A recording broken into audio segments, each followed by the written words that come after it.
Irnos para continuar aprendiendo más de las doctrinas básicas de la fe cristiana. Esta noche nos corresponde estar abordando el tema que dentro de su manual de doctrina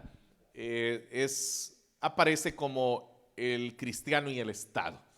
Entonces ese es el tema que hoy vamos a desarrollar, pero obviamente pues voy a mencionar varios aspectos.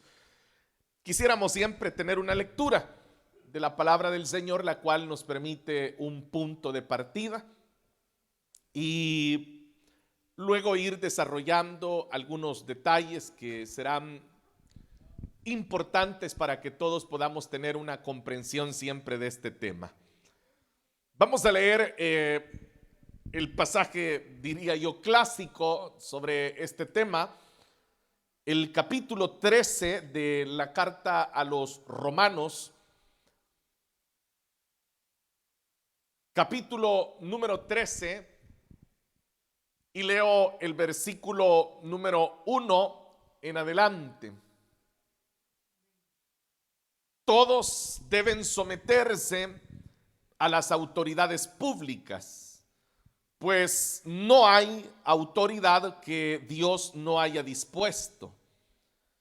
Así que las que existen fueron establecidas por Él. Por lo tanto, todo el que se opone a la autoridad se rebela contra lo que Dios ha instituido. Los que así proceden recibirán castigo, porque los gobernantes no están para infundir terror a los que hacen lo bueno, sino a los que hacen lo malo. ¿Quieres librarte del miedo a la autoridad? Haz lo bueno y tendrás su aprobación, pues está al servicio de Dios para tu bien. Pero si haces lo malo, entonces debes tener miedo. No en vano lleva la espada, pues está al servicio de Dios para impartir justicia y castigar al malhechor. Así que es necesario someterse a las autoridades no solo para evitar el castigo, sino también por razones de conciencia. Por eso mismo pagan ustedes impuestos, pues las autoridades están al servicio de Dios, dedicadas precisamente a gobernar. Paguen a cada uno lo que corresponda. Si deben impuestos, paguen los impuestos. Si deben contribuciones, paguen las contribuciones. Al que deban respeto, muéstrenle respeto. Al que deban honor, ríndanle honor. Amén. Hermanos, he dado lectura a este pasaje, como decía, para poder tener un punto de partida. El pasaje en cuestión, el texto en cuestión, es un texto que yo diría que hay una gran mayoría de creyentes que lo conocen y hay una gran mayoría que lo conoce en parte, lo conoce por frases. Y eso es algo que ustedes deben de evitar, y es el de repetir frases de la Biblia, como lo hacen muchos creyentes que repiten frases de la Biblia sin tan siquiera tener la capacidad de ubicarlas dentro de la Escritura. Yo he leído y he visto y he escuchado a muchos creyentes que repiten estas frases como las que acá se lee en el versículo 1, donde dice: deben someterse a las autoridades. Esa es una frase que se repite mucho, y hay otra frase acá donde dice: no hay autoridad que Dios no haya dispuesto. Entonces, esas son, como le digo, frases que yo escucho constantemente y leo constantemente, de que hay muchas personas que las utilizan, pero hay un buen número a quienes, si uno les dijera en dónde se encuentra el pasaje, como digo, serían incapaces, pero ni siquiera de poder ubicarlo dentro de la escritura. Dice, eso ya es un primer error, eso ya es un primer vacío que existe, pero hay un segundo. Y es el de no entender el pasaje y solo repetirlo. Digamos, alguien que sí sabe dónde se encuentra y diría, sí, el pasaje está en Romanos capítulo 13, pero que sería también y sería incapaz de poder contextualizar realmente lo que acá Pablo está escribiendo. Entonces, esto, hermanos, lo menciono en el sentido de poder generar en usted la idea de que nosotros tenemos muchos vacíos con respecto al tema que esta noche vamos a desarrollar. Y es un tema que, quiero decirle, es un tema que para nosotros podría resultar que es algo más moderno, pero en realidad es un tema que se ha venido a lo largo de la historia de la iglesia. La iglesia siempre ha tenido posturas con respecto a este tema. Es algo histórico, no es que sea algo moderno o por ejemplo decir que es algo que viene de 1800, del siglo XVIII, por ejemplo. No, esto es algo que ocurrió desde que el Señor Jesús estaba junto a sus discípulos. Ya el Señor comenzaba a ir abordando en alguna medida esa relación que la iglesia de Cristo iba a tener con el Estado. Entonces, vea que yo no estoy mencionando el Antiguo Testamento, porque el tema que nosotros hoy vamos a desarrollar es propiamente este, y le aclaro por qué. Lo que hoy vamos a revisar nosotros es la relación entre la iglesia cristiana, y hago esta aclaración porque por supuesto que también existe una relación entre la iglesia católica romana y el Estado. Entonces, por eso yo estoy aclarando que lo que nosotros vamos a desarrollar es la relación entre la iglesia cristiana y el Estado. Entonces, por eso decía de que el tema es mucho más amplio que lo que usted encuentra en el manual, ¿verdad? Donde está abreviado, en donde se da un tema abreviado, el cristiano y el Estado.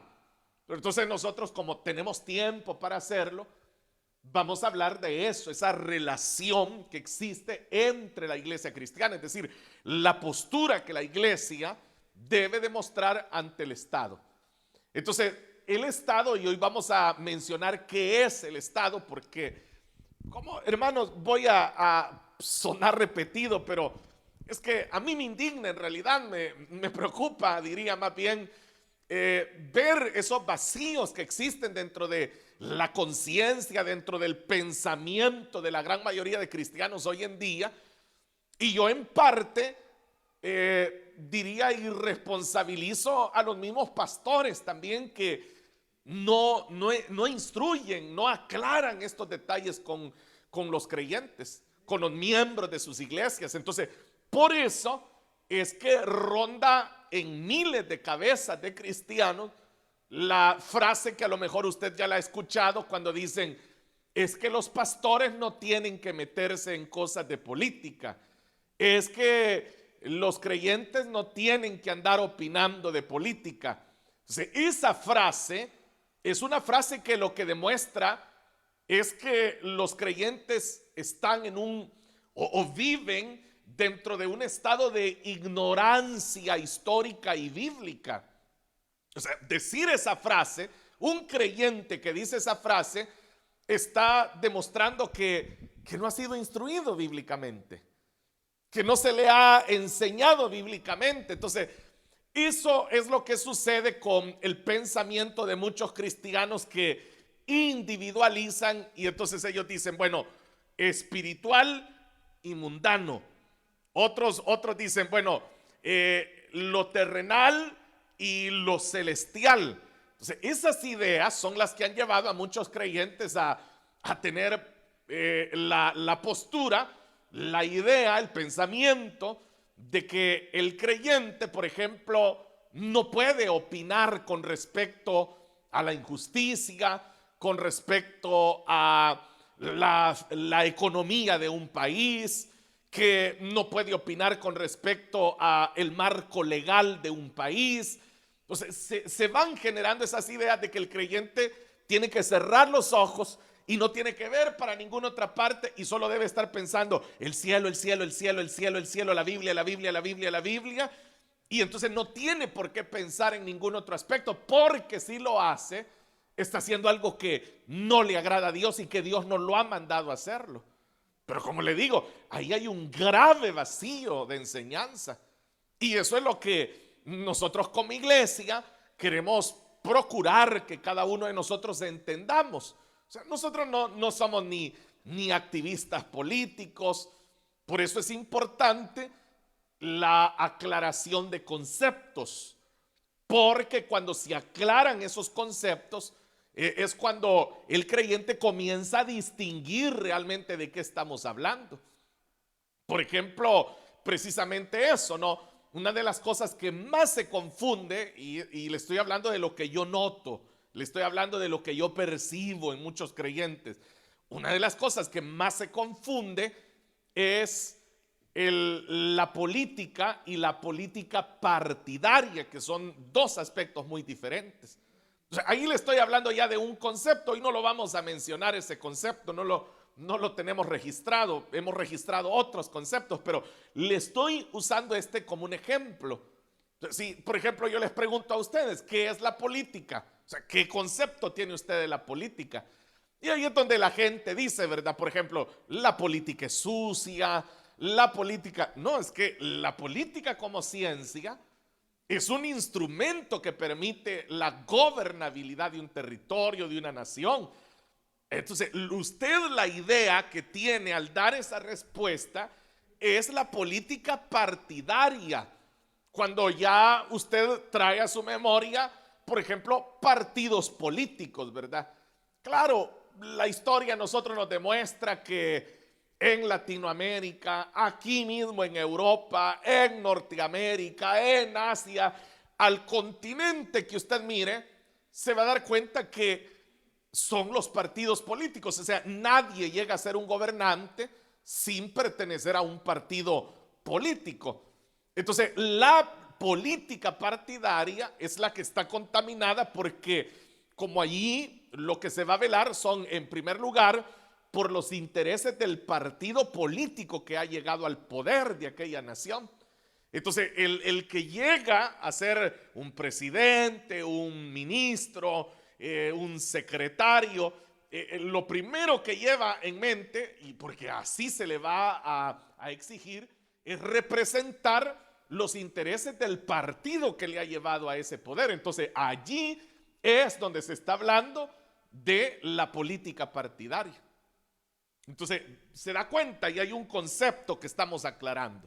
Entonces, le digo esto, hermanos, porque hay muchos creyentes que todavía siguen teniendo esas ideas. Por ejemplo, que este no tendría que ser un tema que se hable en un culto, por ejemplo.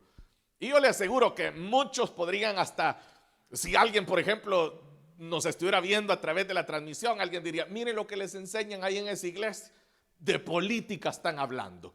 O sea, no, el púlpito es para hablar de la Biblia, el púlpito es para hablar de la sangre del Señor. Entonces, esos vacíos son los que han generado a una enorme cantidad de creyentes que viven con la ausencia del conocimiento bíblico real con respecto a este tema. Entonces, por eso es que nosotros lo vamos a abordar, y no crea que somos los primeros en abordarlo. Como le dije, la iglesia lo abordó siempre. Por ejemplo, este pasaje que hoy hemos leído es un abordaje que Pablo está haciendo del tema en la carta que se está enviando a los hermanos que estaban en Roma. Entonces, aquí hay verdades dentro de estos versículos que hoy hemos leído acá, estos 7 versículos que leímos, Pero usted debe de entender algo. El contexto en el que Pablo está dando estas palabras no es el contexto político que nosotros vivimos. En primer lugar, le voy a señalar algo de este texto. Pablo ahí, él está hablando de el emperador, él está hablando de los magistrados, él está hablando de los procónsules. Él no está hablando de un aparato político de Estado como el que usted y yo conocemos. Por ejemplo, no habían elecciones. O sea, nadie votaba para elegir al emperador. Entonces, eso es importante que el lector pueda entender el contexto en el que se dan estas palabras, porque Pablo lo está escribiendo dentro del Imperio Romano. Allí está generando estas palabras Pablo. Entonces, uno al leerlas, usted no debe de perder de vista que son palabras que Pablo las está diciendo a los hermanos que estaban en Roma. Ellos están dentro de Roma. Ellos están bajo el Imperio Romano. Y Pablo, por eso, él está hablando en estos términos. Y así hay diferentes pasajes de la Escritura que siguen siendo sacados de contexto. Y más adelante vamos a ver nosotros uno muy conocido, como el caso del capítulo 2 del libro de Daniel, en donde también hay muchos creyentes hoy en día que dicen: mira, ahí dice la Biblia, es Dios quien pone los reyes y Él los quita. O sea, igual es sacar un pasaje de la Biblia de su contexto. O sea, porque hoy en día los gobernantes son puestos, entre comillas, en elecciones democráticas, ¿verdad?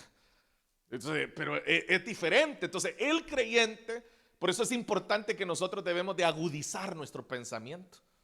Y bíblicamente debemos de entender cómo está el tema. Bien, entonces hoy arrancamos con la relación entre la iglesia cristiana y el Estado. Bien, vamos a aclarar, como dije, los primeros conceptos. En primer lugar, uno de los detalles que más se confunde es Estado y gobierno. Estado es una cosa y gobierno es otra. Entonces, cuando nosotros hablamos de Estado, ¿a qué nos estamos refiriendo cuando usamos el término Estado? En primer lugar, el gobierno es parte del Estado, pero no es el gobierno el Estado, es una parte del Estado. Número dos, el territorio nacional, el territorio de aquella nación, eso es parte del Estado. Los ciudadanos, ellos también son parte del Estado. Entonces, por eso le digo que no es que solo el gobierno. A veces uno utiliza mal ese término y uno, para referirse al gobierno, dice: es que el Estado debería. Pero hay que entender que una cosa es el Estado y otra cosa es el gobierno, porque el gobierno está dentro del Estado. Los ciudadanos también son parte del Estado. Entonces, cuando uno va a señalar algo del Estado, también hay que señalar al ciudadano, porque también el ciudadano tiene responsabilidades dentro del Estado. Bien, la economía también forma parte del Estado. ¿Cómo es la economía de aquel Estado?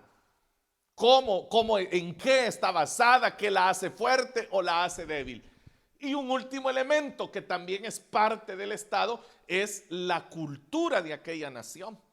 Entonces, aquí usted ya tiene 5, podríamos llamarle, aspectos que describen qué es el Estado: el gobierno, el territorio, los ciudadanos, la economía y la cultura. Entonces, de esa forma nos damos cuenta que no estamos hablando de lo mismo cuando decimos el gobierno y el Estado, sino que esto es el Estado. Bien, ahora pasemos al segundo concepto. Aquí sí ya vamos a hablar de qué es el gobierno. Bueno, el gobierno es quien ejerce el rol de autoridad. Note, porque cada uno de los conceptos que vimos o que forman parte del concepto de Estado, cada uno tiene una responsabilidad. Entonces, ¿cuál es el gobierno? El gobierno hace parte del Estado, ejerciendo el rol de autoridad sobre los elementos que componen el Estado. Entonces, por eso es que el gobierno es responsable de los ciudadanos, es responsable del territorio, es responsable de la economía, es responsable de la cultura. Entonces, porque se le está entregando el rol de autoridad dentro del Estado. Y por eso es que el gobierno debe de responder también ante el Estado. Por eso es que un gobierno no puede ser un gobierno que no admite auditoría. O sea, un gobierno, para que diga que tiene transparencia, debe de ser auditado también. Deben de existir entidades que lo auditen, es decir, que lo supervisen si realmente el gobierno está cumpliendo o no con su papel.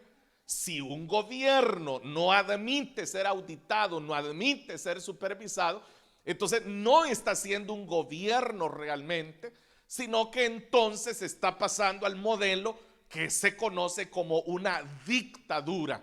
Es decir, una dictadura es donde no se admite ningún tipo de control, no se admite ningún tipo de auditoría, no se admite ningún tipo de supervisión. Entonces allí se pierde la condición de ser un gobierno democrático y se pasa a la categoría de ser una dictadura. Esa es una de las cualidades de una dictadura, en donde hay un dictador y este dictador no puede ser removido y este dictador no puede ser cuestionado y todo su aparato de gobierno tampoco puede ser cuestionado. Entonces esa es la condición de un dictador. Entonces es diferente, por eso le digo que son conceptos que uno debe de conocerlos para poder opinar.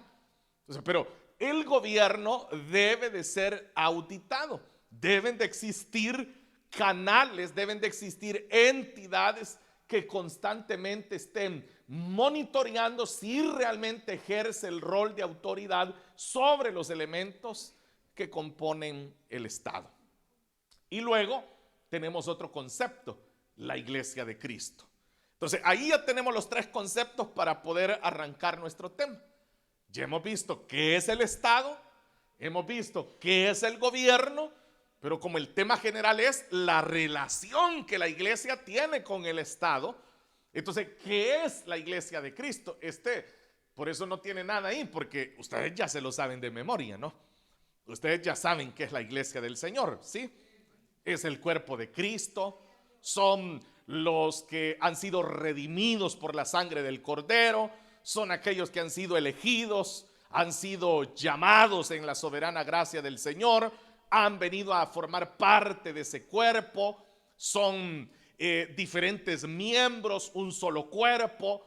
Entonces son aquellos que viven dentro del reino de Dios, que es algo también un concepto que ya hemos explicado, la diferencia entre por qué el Señor hablaba del reino de Dios. Creo que este pasado domingo fue uno de los detalles que mencionábamos, a qué se refería el Señor Jesús cuando él hablaba de el reino de los cielos. Y decíamos que era aquellos que componían ese reino, eran los que habían aceptado y se habían rendido y habían obedecido el llamado del Señor y lo tenían por rey, por Señor, le obedecían, lo adoraban y le servían. Entonces ese es el reino de Dios. Entonces la iglesia de Cristo no puede ser una iglesia que se ausenta del mundo, porque eso fue lo que el Señor Jesús dijo claramente. Ustedes ya no son, porque son del reino, pero ustedes siguen viviendo dentro de este mundo. Entonces, esa relación que la iglesia iba a tener era importante poder entenderla. Entonces, la iglesia, como digo, no puede ausentarse del mundo. O sea, se imagina usted, ¿verdad? Que nosotros los creyentes, por ejemplo, tuviéramos nuestra propia constitución, nosotros los creyentes tuviéramos nuestra propia moneda, nosotros los creyentes tuviéramos todo nuestro y no tuviéramos que tener contacto con el mundo. O sea, no funciona de esa manera, ¿verdad? Nosotros tenemos que seguir dentro de las reglas que existen en este mundo. Entonces, en esa relación que la iglesia va a tener con el Estado, usted va a entender algo, que la iglesia tendrá responsabilidades y el Estado también tendrá responsabilidades. Entonces, ambos tienen que cumplir sus responsabilidades. Pero uno no puede entender esas responsabilidades tanto de la iglesia como del Estado sin, en primer lugar, entender cuál es el gobierno de Dios. Entonces, bueno, hemos aclarado ya estos conceptos. Vamos a pasar a entender entonces cuál es el gobierno de Dios. Bien, lo primero que hay que entender es que sobre todo gobierno está el gobierno del Señor, el gobierno de Dios. Ahora, acá hay que entender algo, que el hombre es quien ha abandonado el gobierno de Dios. O sea, Dios sigue gobernando. Vaya conmigo al Salmo 24:1, es un salmo bastante conocido, ¿no? Yo creo que es de esos salmos que usted los puede recitar de memoria. ¿Sí? Se recuerdan, ¿verdad? Del salmo. Bueno, pero vamos a leerlo. Salmo 24 dice, versículo 1, del Señor es la tierra y todo cuanto hay en ella, el mundo y cuantos lo habitan. Y el versículo 2 da la razón por qué le pertenece al Señor. Dice, porque Él la afirmó sobre los mares, la estableció sobre los ríos. Entonces, el gobierno de Dios es una realidad y todos nosotros debemos de entender, aunque el mundo no lo entienda, pero nosotros podemos entender que hay un gobierno de Dios sobre todo el mundo, sobre toda la creación, y es lo que el versículo me está diciendo cuando señala que del Señor es la tierra. En primer lugar, señala la posesión, es decir, le pertenece, pero va más allá porque dice, y todo cuanto hay en ella. O sea, todo cuanto hay en ella. En este sentido, el Estado le pertenece al Señor. La iglesia le pertenece al Señor. O sea, todo le pertenece al Señor. Entonces, Él es quien gobierna por sobre todo. Entonces, ese es el gobierno de Dios. Entonces, el Estado y la iglesia han sido constituidos por Dios. Y esto es a lo que quizás es a lo que algunos tratan de referirse cuando están señalando de que, por ejemplo, Dios ha puesto a una persona a gobernar un país. Entonces, eso podría ser el caso, que esa sea la confusión. Por supuesto, Dios en su soberanía está por sobre todo, pero eso no significa que, por ejemplo, una persona, un hombre, una mujer, un gobernante que llegó a una posición es porque Dios lo tomó y lo puso. O sea, eso sería una confusión de lo que hoy nosotros estamos viendo acá. Es una confusión. ¿Por qué? Porque esta persona, como digo, cualquier gobernante, y estamos hablando por supuesto de un mundo libre democrático, en donde se está eligiendo a la persona, hay que entender que quienes han elegido a este primer ministro, a este canciller, a este presidente, han sido precisamente las personas que le han dado su voto a esta persona. Entonces, están decidiendo llevar a esta persona a ocupar el cargo de gobierno dentro del Estado. Entonces, no es, y oiga bien, no es que Dios le está tomando el corazón a la persona y lo está inclinando para que elijan a aquella persona. No funciona de esa manera. Porque esa es la idea que hasta muchos creyentes tienen, ¿verdad? Y por eso algunos dicen, bueno, pero es que si tal persona es quien es porque Dios lo ha permitido. Hay que entender esa frase. Hay que entenderla. Sí, Dios lo ha permitido en el sentido que estamos viendo del gobierno de Dios, que todo es de Él. Él constituyó el Estado, Él constituyó la iglesia. Todo lo que hay en la tierra le pertenece a Él porque fue Él quien la fundó. Pero eso no significa que Dios vio a la persona y dijo, a este quiero de presidente, a esta quiero de primer ministro. No significa eso. Quien está tomando la decisión es la persona que está entregando el voto. Y usted lo verá, y eso es, no le hablo solo de los países de Latinoamérica que en la mente de todo mundo, o sea, somos ignorantes para votar, ¿verdad? No, si eso se da aún aquí en Europa. Aún aquí en Europa las personas son fácilmente manipulables para entregar su voto. Fácilmente. Y le pongo yo un ejemplo a usted. Grandes partidos de derecha acá en Europa se han llegado a tomar buenos índices de popularidad atacando la inmigración, por ejemplo. Que ese es un tema, o sea, polémico. O sea, para hablar de inmigración hay que saber de demografía. O sea, las personas emiten sus juicios sin saber nada, ¿verdad? O sea, usted va a ver personas ahí diciendo, fuera los inmigrantes. O sea, y si usted le pregunta a esta persona, ¿verdad?, ¿cuál es el papel que juega el inmigrante en tu país? O sea, no tienen ni la más mínima idea. Ellos solo repiten lo que alguien más dijo por ahí. Entonces, no tienen conciencia de qué es inmigración regular, qué es inmigración irregular. No tienen conciencia de si el inmigrante realmente está aportando o no está aportando a la sociedad.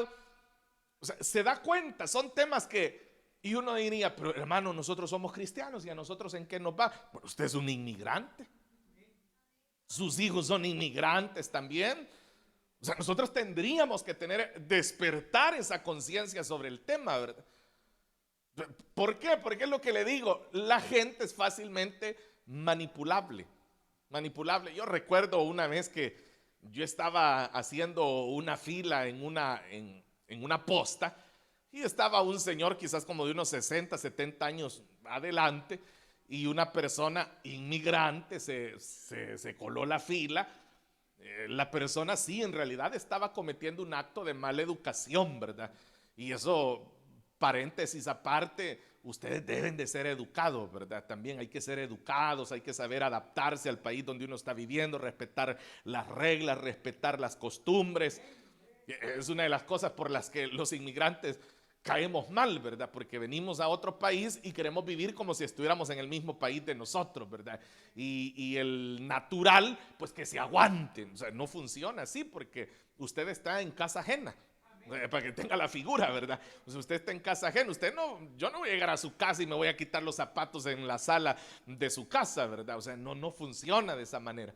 Pero en esto que le cuento, yo me di cuenta, ¿no?, de que la persona estaba repitiendo algo que a través de los medios de comunicación, que ahora, si usted se da cuenta, la política ya no se hace por panfletos, por anuncios de televisión, ahora se hace por las redes sociales. O sea, ahí se hace la campaña política ahora. O sea, ahora todo es a través de las redes sociales, que se han ganado elecciones a través de las redes sociales, para que usted tenga una idea.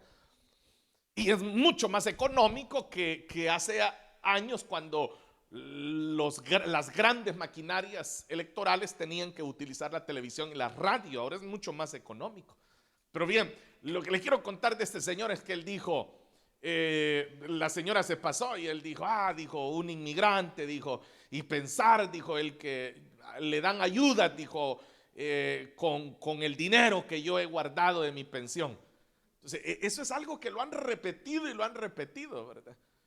Pero yo sé quién era esa persona que se había colado ahí, porque la conozco de vista, ¿verdad? Y sé que es una persona que trabaja, sé que es una persona que obviamente también paga sus contributos al Estado, y que es todo lo contrario, a través de los contributos de esta persona es que le dan la pensión a este señor. Ese es el verdadero orden, pero él está repitiendo algo que algún iluminado dijo por ahí, ¿no? Y él lo está repitiendo. Entonces, se da cuenta, nosotros como iglesia tenemos que tener muy claros los conceptos. Entonces, el Estado y la iglesia fueron constituidos por Dios, pero eso no significa, por ejemplo, que Dios va a poner a un mafioso, a un corrupto de presidente, ¿verdad? O sea, no, eso no es así. Esa es una decisión que el pueblo mismo los ciudadanos que son parte del Estado están tomando esa decisión. Ahí podríamos nosotros hablar, ¿verdad? Si entonces el creyente tiene que votar o no. Por supuesto que sí, porque sigue siendo un ciudadano, es parte del Estado. Y es más, su voto tendría que ser el voto con mayor conciencia, que es lo que le estoy hablando, sería la otra cara de la moneda, ¿no? Del que va y repite lo que leyó en el Facebook, lo que vio en un post, lo que vio en un video que hizo alguna persona.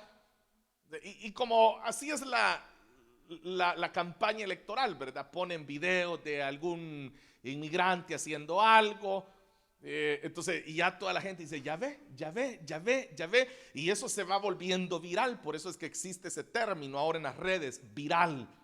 O sea, porque de uno pasó a otro, a otro, a otro, a otro. Y ellos han descubierto ese poder.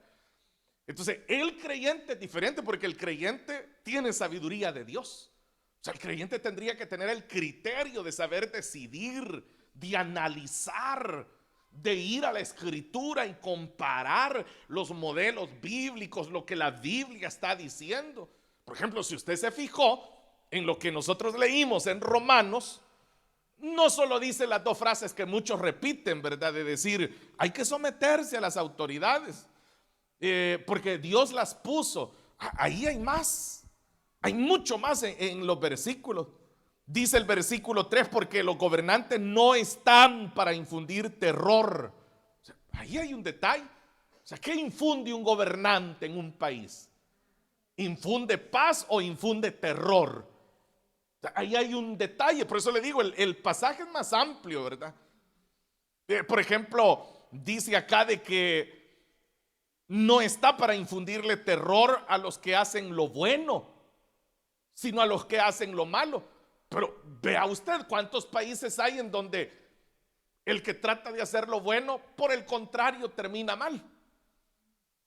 Y hay sistemas de gobierno en donde las personas, por eso, mejor hacen lo malo, porque sienten que no hay consecuencias. Pero ahí lo está diciendo. Ahí lo está diciendo y todavía va más allá, porque dice el versículo 4. Pues está hablando del gobernante, dice, pues está al servicio de Dios para tu bien. Ahí hay una pregunta que el creyente tiene que hacerse. ¿Este gobernante buscará mi bienestar? Y oiga, dice, está al servicio de Dios. Ahí hay otra verdad, porque el votante, por ejemplo, debería de preguntarse, ¿esta persona realmente teme a Dios? Yo me recuerdo allá en Latinoamérica, en donde cuando llegaba la época de elecciones, todos los candidatos se iban a meter a las iglesias cristianas, a las iglesias católicas, a las luteranas, a las metodistas, a donde fuera. Por ir a conseguir un voto, hacían lo que fuera. Entonces, claro, ese es el problema. Realmente esta persona entiende que no ha llegado a esa posición de gobierno para lucrarse, sino que ha llegado a esa posición porque le responderá a Dios. Y ahí está el gobierno de Dios. Ese es el gobierno que estamos hablando de Dios, que Dios ha constituido el Estado, Dios ha constituido a la iglesia. Entonces, claro, allí tendrá que responderle. El gobernante tendrá que responderle. Si podemos volver, por favor, a la diapositiva. Tendrá que responder ante Dios porque Dios ha constituido el modelo. Ahora, acá hay que entender algo. ¿Por qué sucede todo lo que estamos hablando? Por el abandono que hay a la teocracia. Y eso es algo que en el Antiguo Testamento es fácil de verlo. Por ejemplo, ¿qué fue lo que Israel hizo? Comenzar a anhelar el modelo de gobierno que las otras naciones tenían. Y ellos comenzaron a decir, queremos un rey como las otras naciones. Y el Señor le dice a Samuel, no te preocupes, porque Samuel estaba indignado y le dice, no te han rechazado a ti, le dice, me rechazaron a mí. Entonces lo que ellos estaban haciendo era abandonando la teocracia, la Dioscracia, el poder. Ellos estaban abandonando el gobierno de Dios. Ellos no querían ser gobernados por Dios, sino por un hombre. Querían ser gobernados por un hombre. Y ahí inicia para Israel la monarquía. Entonces, porque ellos vieron ese modelo en las otras naciones, las naciones que no temían a Dios. Entonces, ese es el punto. Entonces vino el Señor, vea, ahí el Señor está permitiendo, como es de Él la tierra. Entonces Él va a instituir la monarquía. Está bien que lo hagan. Dígame usted todos los problemas que Israel vivió a través de la monarquía. Pero si uno hace un repaso, bueno, ahí tenemos 4 libros para eso, ¿verdad? Tenemos los 2 libros de Reyes, los 2 libros de Crónicas, bueno, y si sumamos los 2 de Samuel todavía, tenemos 6 libros, ¿verdad? Para ver toda la desgracia en la que la nación se sumergió después de que ellos abandonaron la teocracia. Podemos hablar también de cómo la sociedad se vuelve secular. Han habido sociedades que han sido muy cristianas, muy cristianas. Le podría poner el ejemplo de Inglaterra. Hablemos del Reino Unido. Ahí tenemos un ejemplo de lo que se vuelve secular. Cuando han habido naciones que han tenido temor a Dios, naciones en donde sus gobernantes han consultado a los hombres de Dios, naciones en donde se han llevado a cabo concilios, en donde se ha llegado a tener dentro del mismo gobierno del Estado el temor a la palabra de Dios. Pero vaya a ver usted ahora esas naciones, vaya a darse una vueltecita por ahí. Las iglesias son museos. Son museos. La gente a lo que va es a tomarle fotos a lo antiguo que son los templos. Pero es por eso. ¿Cuánta historia tenemos nosotros del Reino Unido? Por ejemplo, cuando nosotros hablamos de Spurgeon, ¿a dónde estaba el ministerio de Spurgeon? Cuando nosotros hablamos de Wesley, por ejemplo, y hablamos de tantos nombres que, ¿a dónde era según usted? Era allí. Allí en donde ahora lo que se llenan son los grandes estadios de fútbol, que se llenan de miles y miles y miles de personas. Países que incluso prácticamente llegan hasta la persecución del evangelio. Eso es lo que sucede. ¿Por qué? Porque la sociedad abandona a Dios. Y eso, hermanos, sucede en muchísimos países, ¿verdad? Tantísimos países. Nada menos el día de ayer un pastor me comentaba, ellos están en otro país, no acá con nosotros, y él me comentaba que la iglesia de ellos estaba ubicada en un lugar apartado, así como nos encontramos nosotros, que no estaba tan en contacto con viviendas, pero hubo un proyecto y urbanizaron un terreno que quedaba enfrente de la iglesia, y ahora hay unos edificios de vivienda ahí. Y entonces ahora se ha dado un conflicto porque hay una persona que, según señalan, pues tendrá sus contactos y está presionando que cierren el local de la iglesia por el ruido. Entonces, eso es lo que va sucediendo. Eso es lo que se genera. Claro, es porque los mismos ciudadanos no quieren ser gobernados por Dios, quieren ser gobernados por los hombres. Y yo le podría poner ejemplos de casos también, porque a alguien se le podría venir a la mente eso, y por eso lo respondo, que han habido casos de países. En este momento me estoy acordando de un país de Centroamérica que tuvo a un candidato evangélico para presidente. ¿Y qué es lo que sucede con estos candidatos? Bueno, que como han sido impulsados por la maquinaria partidaria, que es lo que le decía, aunque ellos son cristianos y conocen la palabra, terminan cediendo a las presiones de un partido político. Porque como el partido político es quien ha invertido, y por eso le decía, antes invertían millones, ¿verdad?, en las campañas políticas. Hoy esto de las redes sociales sí siguen invirtiendo, pero les ha aliviado mucho en ese sentido. Entonces, eso es lo que va sucediendo. El hombre se aleja del gobierno de Dios. El hombre, pero eso no significa que Dios sigue gobernando sobre la tierra, porque ya vimos que toda la tierra le pertenece a Él. Le pertenece a Él. Entonces esto es como usted que tiene hijos, ¿verdad? O sea, la casa sigue siendo suya, pero usted ahí los deja que se agarren del pelo, pero la casa es suya, ¿verdad? Usted sigue gobernando. Entonces le pongo un ejemplo sencillo para que entienda a lo que nos referimos. Bien, en la historia es importante entender esto, que es lo que le decía del contexto del pasaje que hoy hemos leído. Hay pasajes de la Biblia que se toman como si fueran escritos en nuestra época. Entonces la gente quiere forzar el texto a amparar algo nuestro, ¿verdad? A amparar algo, una idea, pero uno tiene que respetar el texto, respetar el contexto del pasaje. En la historia hay que entender que los gobernantes en realidad han sido la representación de la humanidad caída. Eso es lo que uno puede ver en los gobernantes. Ellos están representando a cómo la humanidad cayó. ¿Cómo? Y aquí podríamos remontarnos, ¿verdad? Pero el tiempo no nos lo permite, pero podríamos ir al libro de Génesis. O sea, en el momento que el hombre desobedece a Dios, el hombre está renunciando al gobierno de Dios. Está renunciando, y por eso es que el Señor tiene que expulsarlo. ¿Y qué fue lo que el Señor puso para que el hombre no ingresara de nuevo? Un ángel con una espada. Ahí hay una autoridad que está ahora impidiendo que el hombre regrese a donde estaba. Porque en esa humanidad caída del ser humano es que surgen los reyes, los emperadores, bueno, le decía, los magistrados, procónsules de los que la Escritura habla.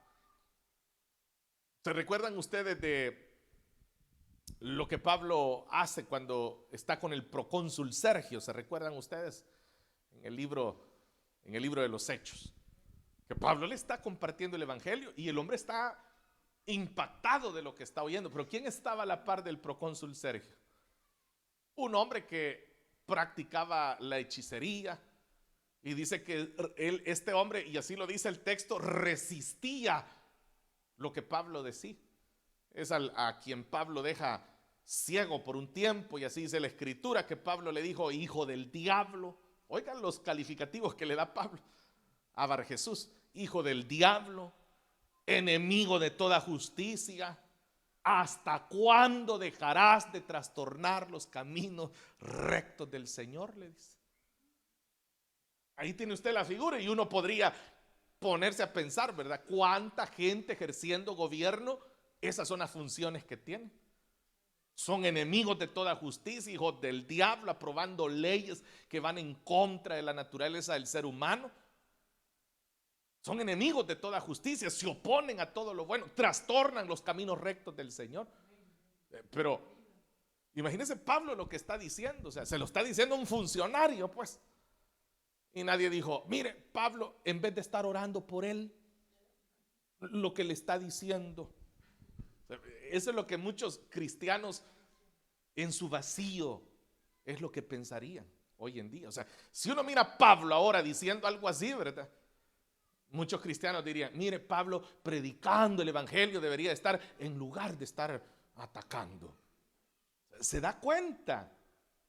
O sea, y no es algo que yo me lo saqué de aquí, ¿verdad? Ahí está, hermano. Ahí está. Entonces, eso es lo que sucede con los creyentes de ahora, que se han dedicado solo a repetir estas frasecitas y las sacan de contexto, por supuesto. Entonces, esto es una representación, como digo, de la humanidad caída. Bien, veamos entonces a continuación, dentro del gobierno de Dios, aquí hay una pregunta, ¿verdad? Y es la pregunta que yo lo hacía. ¿Realmente estos emperadores, estos reyes, los procónsules, eran elegidos por Dios? Vea lo que dice Daniel capítulo 2 y versículo número 21, que es al texto al que yo me refería cuando le decía que muchos creyentes hoy mal utilizan el texto, ¿verdad? Dice, Él cambia los tiempos y las épocas, pone y depone reyes. A los sabios da sabiduría y a los inteligentes discernimiento. Entonces, esta frase es la que agarran. Pone y depone reyes. Ahí están los creyentes repitiendo. Mire, recuerde que dice la Biblia que Él pone y depone reyes. Él quita, Él pone los reyes y Él los quita. Entonces, la gente lo que está tratando de decir con esa frase es avalar y decir que alguien que fue puesto en un cargo de autoridad es porque Dios le ha elegido para aquello. Eso es lo que están tratando de decir. Bueno, en primer lugar, como le digo, no se respeta el texto, porque si usted lee cuidadosamente el texto, no está hablando de presidentes. Los reyes no se elegían democráticamente. No es que se decía, mire, tenemos dos para candidatos de rey, y el domingo son las votaciones y el que tenga más votos, ese va a ser el rey. No era así. Es más, usted sabe que si el rey se estaba muriendo, inmediatamente traían al hijo y lo hacían rey. Así funcionaba. O sea, no le andaban preguntando a la gente, mire, ¿usted está de acuerdo en que David ha decidido que Salomón sea el rey? Y usted dice, no, yo no estoy muy de acuerdo porque, pues sí, ¿verdad? Nadie se atreve a decir, pero él es el hijo de Betsabé, él no debería ser el rey. O sea, no les importaba la opinión de nada, se tomaba la decisión y punto. No se está hablando de eso en el texto como algunos quieren asumir, ¿verdad? Por eso le digo, en realidad fueron elegidos por Dios. Ya dijimos, Dios sigue gobernando, Él está por sobre todo. Pero quienes van y deciden entregarle el poder a una persona son los mismos ciudadanos de aquel estado. Son los mismos ciudadanos. ¿Y en base a qué votan? A su corazón. En base a eso votan, en lo que hay en su corazón. Entonces, esa es la realidad. Por eso le digo que es algo que no se debería, al menos a usted que está oyendo esta noche, ya no lo vuelva a hacer, oiga, por favor. Ya no vuelva a andar diciendo eso, porque lo va a decir delante de alguien que sí sabe y va a decir, pobrecito este hermano, quizá no le enseñan nada en la iglesia. Así que me va a hacer quedar mal a mí también. Bien, las obligaciones del Estado. Un Estado tiene obligaciones, tiene sus obligaciones. En primer lugar, la obligación del Estado es poseer un gobierno humano.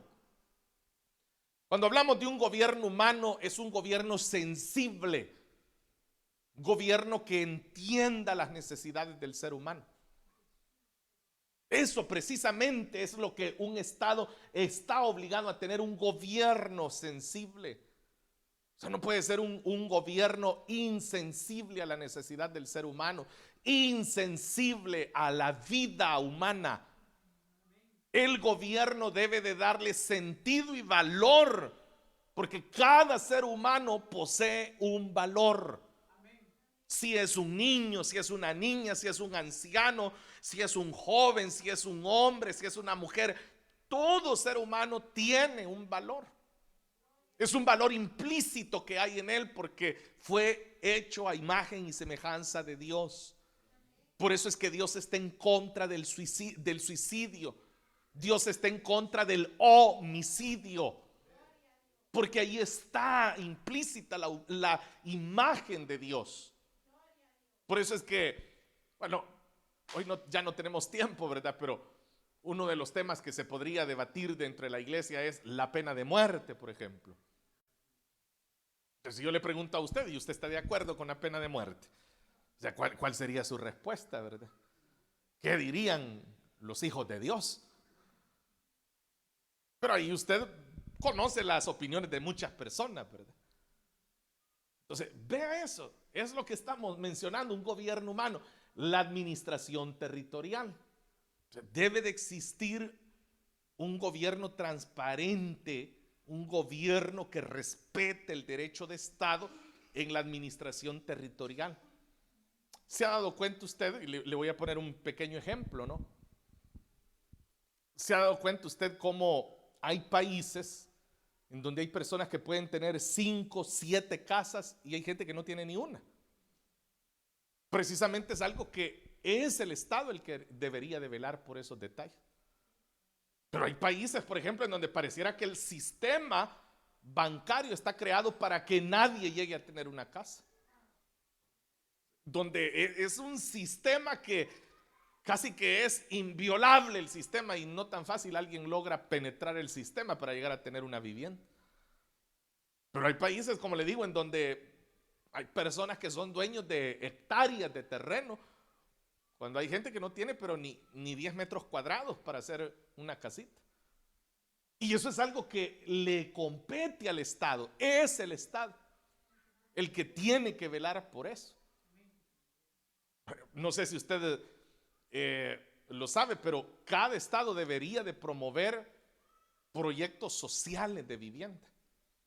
Viviendas que estén al alcance realmente de las personas.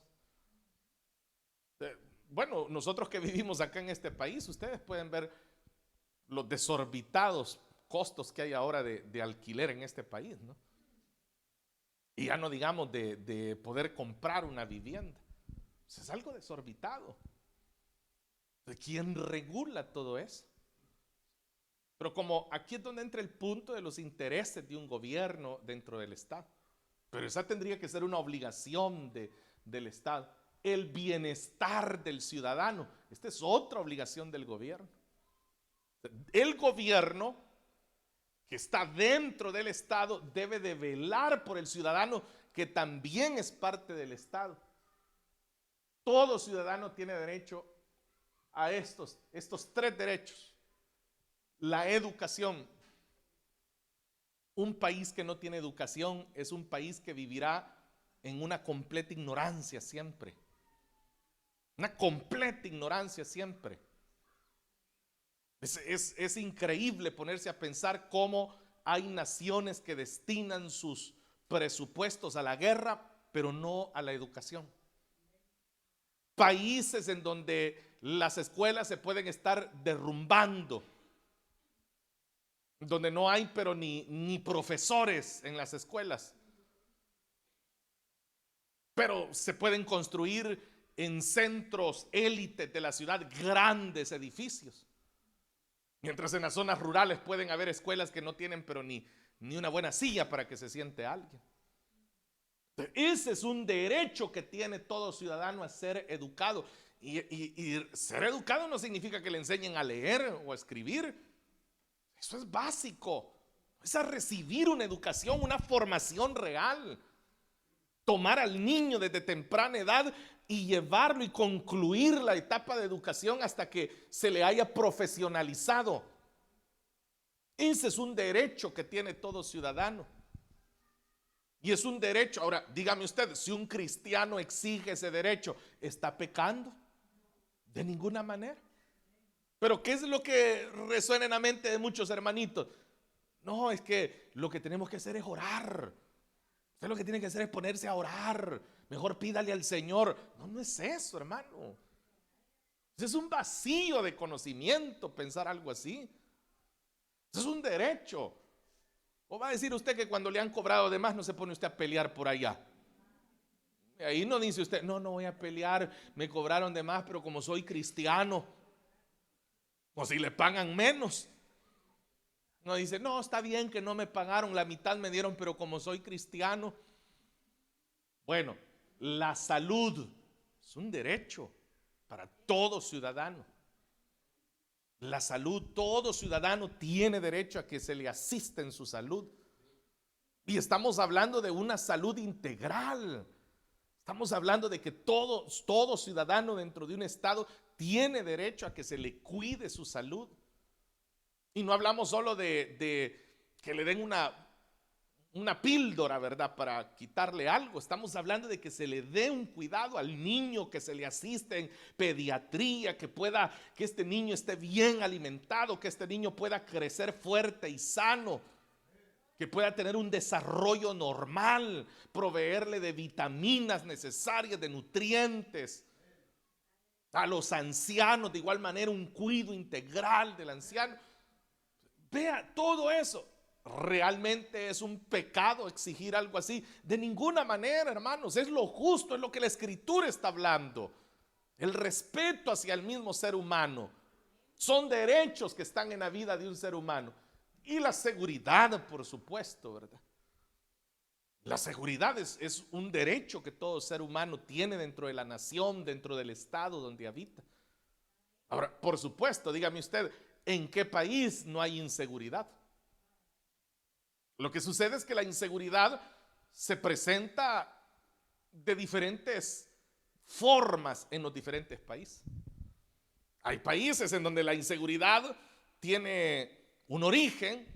Bueno, el origen siempre también tiene que ver con la falta de educación, con la pobreza. Eso genera delincuencia. Alguien que tenga un poquito de estudio de sociología sabe que la pobreza genera delincuencia. Y que los países en donde hay riqueza, en donde hay educación, son países con los índices más bajos de inseguridad, de delincuencia. Lo que le digo. O sea, y gracias a Dios, hermanos, que nosotros tenemos estos espacios para abordar estos temas, ¿verdad? Que como le digo, es una formación que la iglesia necesita. Entonces, si un pastor, por ejemplo, un pastor habla estos temas de la educación, de la salud, de la seguridad, ¿está abandonando la enseñanza del evangelio? No, si es lo que el evangelio está enseñando también. Es lo que el evangelio está enseñando. El Señor Jesús, por ejemplo, él estaba preocupado por el bienestar de los niños. El Señor Jesús estaba preocupado por el bienestar de una viuda. El Señor Jesús estaba preocupado por la salud de los enfermos. El Señor Jesús estaba preocupado por los marginados socialmente. ¿Se da cuenta? Es un marco, no podemos salirnos de ese marco. Hoy el creyente tiene una cosmovisión bien limitada de creer que todo es orar. Hermanos, esa es la realidad y nosotros estamos dentro de este marco. Entonces, esas son obligaciones que el Estado tiene.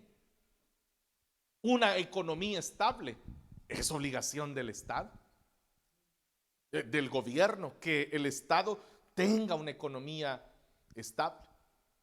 Entonces, usted se habrá dado cuenta que una de las estrategias que la mayoría de gobiernos utiliza cuando llegan a poseer ellos el control de un estado, casi siempre es culpar a los que estuvieron anteriores, ¿verdad? Es decir, sí, es que no logramos estabilizar la economía por culpa de los que estaban antes. O sea, puede ser cierto, o sea, hasta cierta medida es cierto. O sea, si uno hereda, no recibe economías que están quebradas, entonces sí es verdad que costará. Pero si yo estoy asumiendo el compromiso sabiendo que lo que me están dejando está quebrado, es porque creo que puedo arreglarlo, ¿no? Es porque creo que voy a poder cumplir con esa obligación. O sea, yo estoy adquiriendo una obligación y ese es el problema de los gobiernos, que no entienden que lo que están adquiriendo son obligaciones. Pero no, ¿verdad? El ser humano, como ya lo vimos, como es la representación de la humanidad caída, pues el que llega ya llega con sus propias ideas, ¿verdad?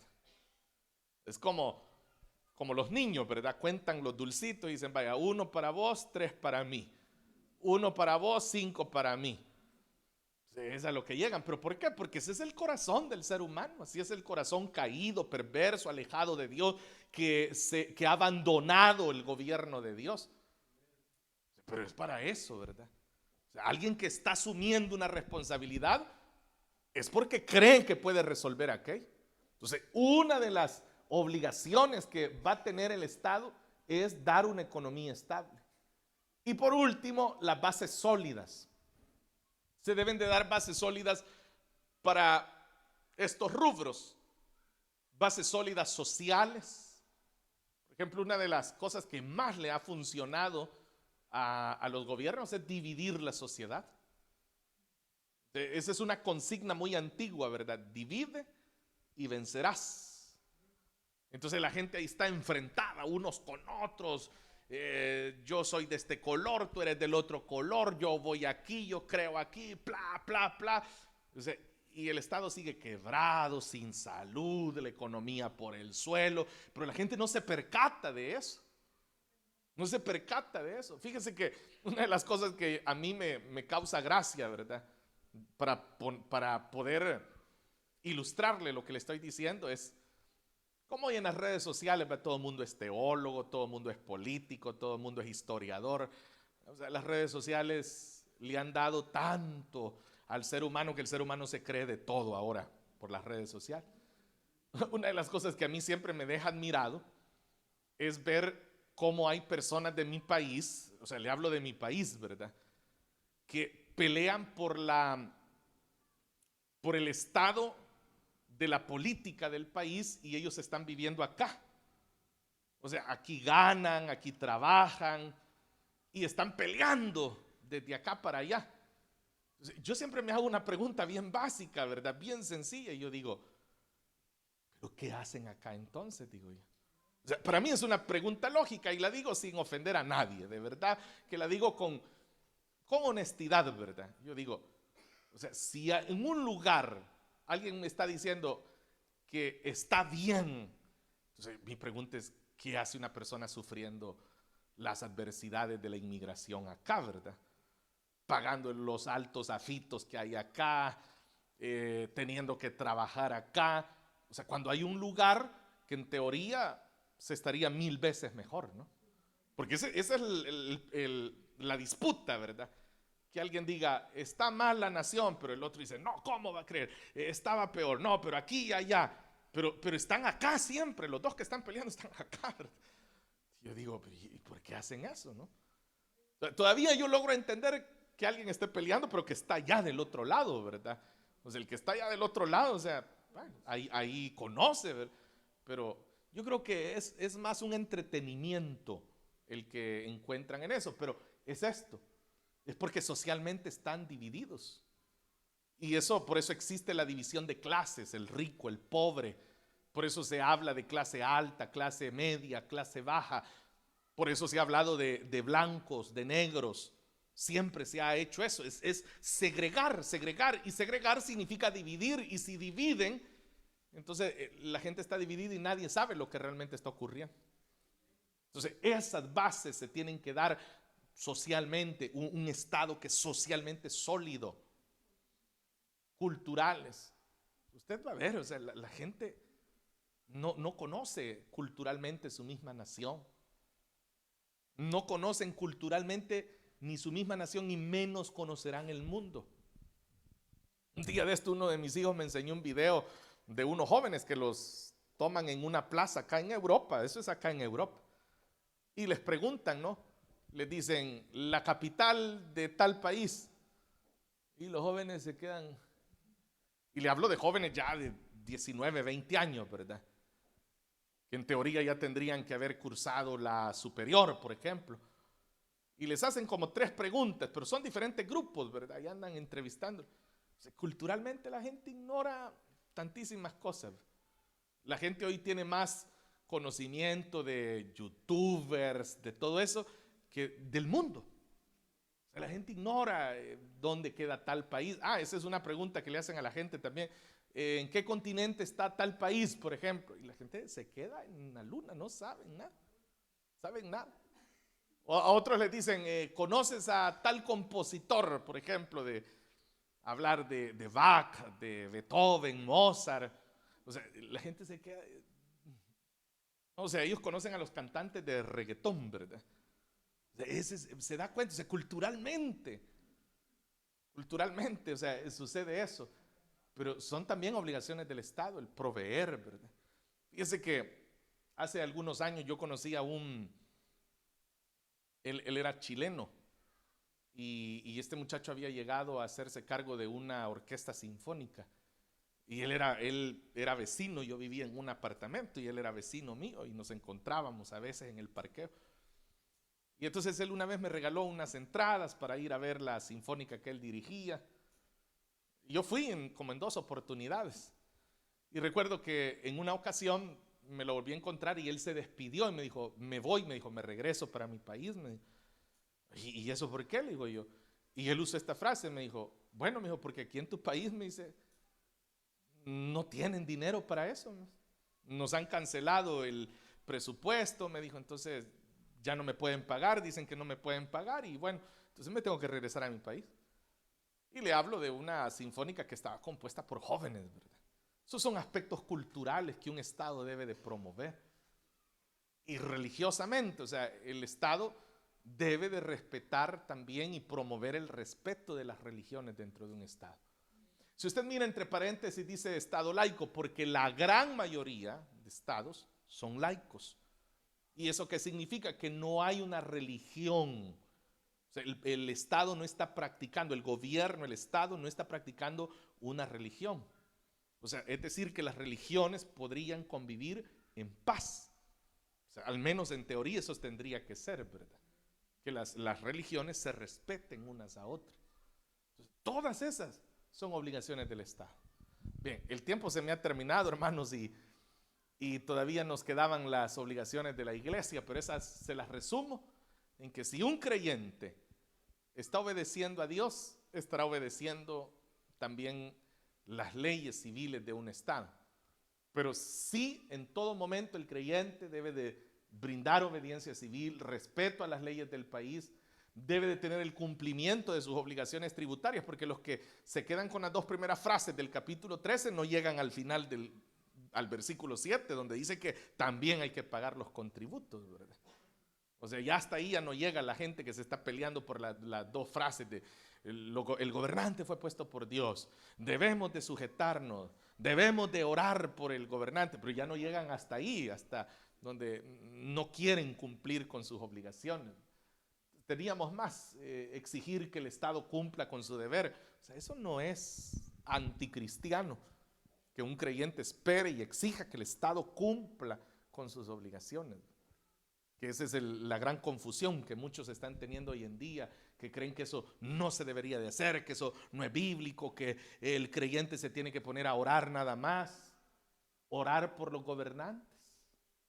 Esta primera de Timoteo 2:3, ¿verdad? Que otro que repiten muchos creyentes, miren, en lugar de estar criticando, póngase a orar.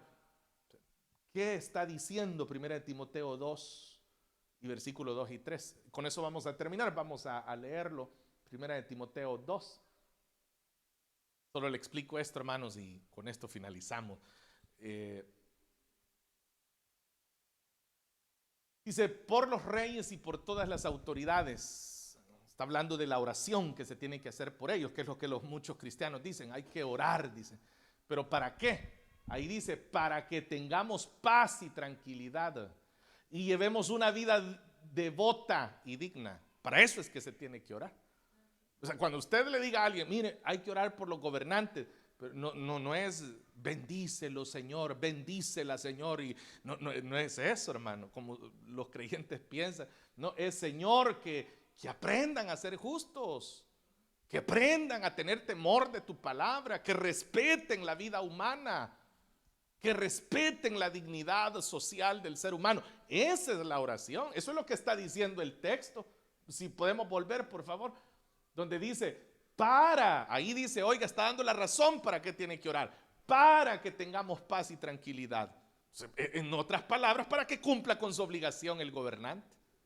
Para eso estoy orando, para que cumpla su obligación. Señor, que cumpla con las obligaciones que adquirió el gobierno.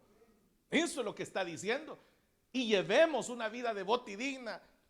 Oiga, ahí está la dignidad que el Estado debe de proveerle al ciudadano. Entonces, esa es la oración de la que ahí está hablando.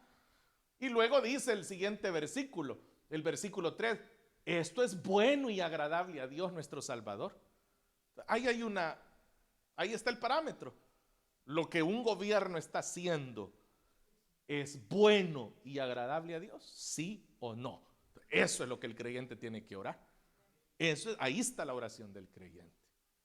Entonces, hermanos, como usted se ha dado cuenta esta noche, no es solo de repetir frasecitas, ¿verdad? Que están por ahí en el imaginario de muchos, sino que se trata de conocer realmente. Y aquí, hermanos, tenemos tanto por abordar y el tiempo ya no nos alcanzó. Vamos a llegar hasta acá, hermanos. Oremos, Señor, te damos gracias por la oportunidad que nos has concedido de tener estos minutos de reflexión, Señor, ante tu palabra, de poder abordar estos temas que sabemos que son necesarios para la formación de la conciencia de tu iglesia, para que la iglesia, Señor, pueda entender también cuál es su responsabilidad ante el Estado. Gracias, Señor, por este tiempo, por este espacio. Bendice a tu pueblo, Señor, bendice a tus hijos que han estado presentes esta noche y que lo aprendido, Señor, pueda ayudarnos a nosotros y a quienes nos rodean. En el nombre de Jesús, gracias, Señor. Amén y amén.